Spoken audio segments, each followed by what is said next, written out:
Mr Speaker. I call the Honourable Member Denise Roach. Tēnā koe, Ms Roach. Tēnā koe, Mr Speaker. Tēnā koutou I te whare. I ngā mana, I ngā reo, I ngā rangatira mā. Tēnā koutou, tēnā koutou, tēnā koutou katoa. Ngā rangatira o Raukawa tēnei, tēnā koutou.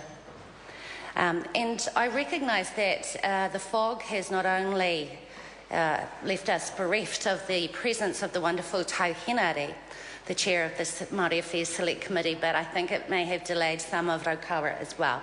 So I'm sure that there are lots of people watching this at home, and I acknowledge you as well. In my first speech on this bill, I said that I thought it was a privilege to speak here, and I maintain that position.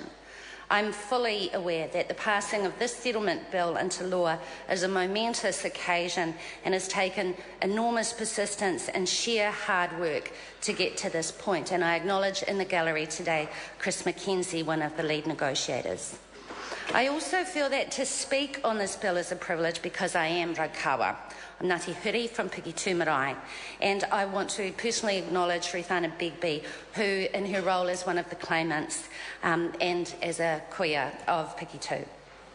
In my first speech, I also acknowledged the passing of kaumātua George Rangitutia, who signed the settlement deed from his hospital bed, and I want to acknowledge those kaumātua and kuia who are no longer with us, who've helped create a settlement that will give Raukawa an economic base for future generations. At Waitangi a couple of weeks ago, kaumātua Manu Paul from the Māori Council said in his whai kōrero as he welcomed us again to Te Marae that there is a concern that with the treaty process we will set Māori against Māori, pitting Māori against Māori.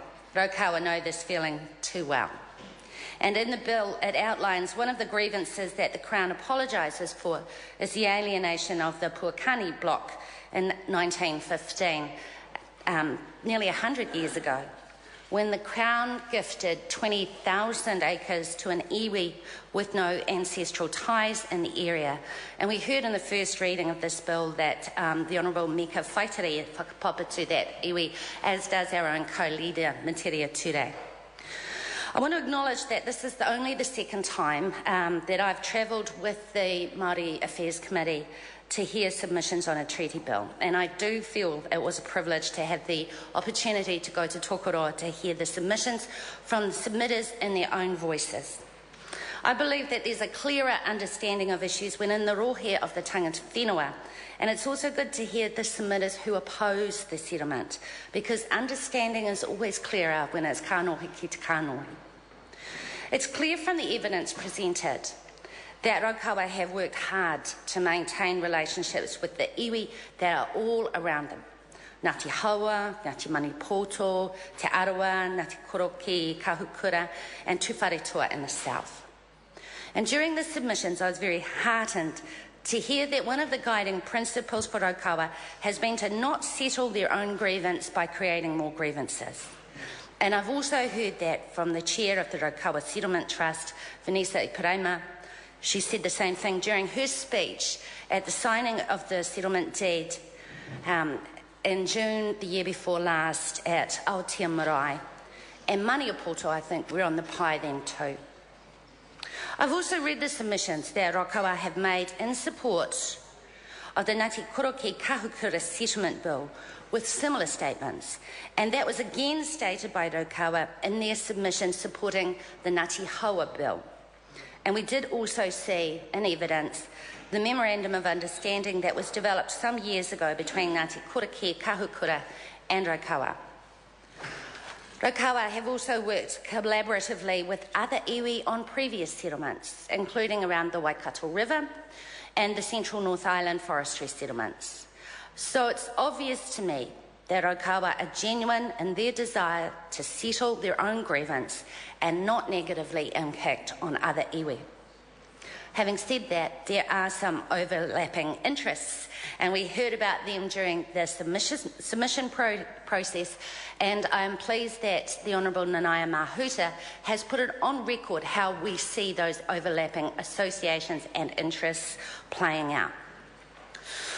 The interests and overlapping interests in association include the Waikeria prison land with Maniapoto, and I note that there is the potential for the two iwi to develop joint ventures around this land. I also note that there are restrictions on Raukawa exercising first right of refusal. They can't purchase unless they have consent from Maniapoto, and the Select Committee report outlines Maniapoto, their interests are protected. We heard from Te Arawa Iwi Trust about overlapping interests of Lake Ohakuri, and this has been clarified and will be clarified in the bill that Raukawa's statement of association includes only the part of the lake that is within the Tatua West Block. And we also heard from Ngāti Koraki Kahurikuri, where they were concerned that they may have been inadvertently included in the claimant definition of the settlement bill, and they wanted explicit exclusion about the overlapping areas of interest. The report back to the House by the committee also clarifies Ngāti Koraki Kahukuri's area of interest is explicit in their own settlement. It's explicit in their own deed. And I note that Raukawa's claim over where they have stated association areas or interests does not give Raukawa mana whenua status in areas that are clearly Ngāti Koraki Kahukura's. I also need to make the political point that some of the unease that the Greens feel about these Raupati settlements as full and final is because it is the Crown that dictates who they will and won't negotiate with. And if we look at the historical account of this settlement and the battle to be recognised as an iwi, to be recognised by the Crown was indeed a struggle for Raukawa, and that was only resolved at the end of last century. So Raukawa know better than many the grievance that is felt from that. The fact remains, though, that while the Crown decides who they will and won't recognise, then there may be hapu or iwi left out of settlements. So our concern is that there may be some who the Crown will refuse to negotiate with because they choose the winners and determine who will be the losers. And fundamentally, this does little to ensure the partnership between Ngā iwi Māori and the Crown, as was envisaged by Te Tiriti o Waitangi. The Greens also maintain that we do not see these treaty settlements as full and final settlements. What is lost is far greater than what is gained. And I think that is clear from the historical account in the bill, and thank you, Mr Terakasini, for outlining some of that. Having said all this, I recognise that Raukawa have worked within the limitations dictated by the Crown over a very long period of time for this settlement, and that the passing of this bill is to be celebrated. And certainly it gives Raukawa more of an economic base and the independence to utilise the incredible entrepreneurial skill in the iwi to raise the standard of living for our people. I know that Raukawa are already working innovatively and are trialling youth services, for example, that could be potentially rolled out throughout the country. Mr Speaker, today is the day to celebrate the passing of the second reading of the Raukawa Settlement Bill. The Greens will be supporting it. Nō reira, tēnā koutou, tēnā koutou, tēnā koutou katoa. Mr Speaker.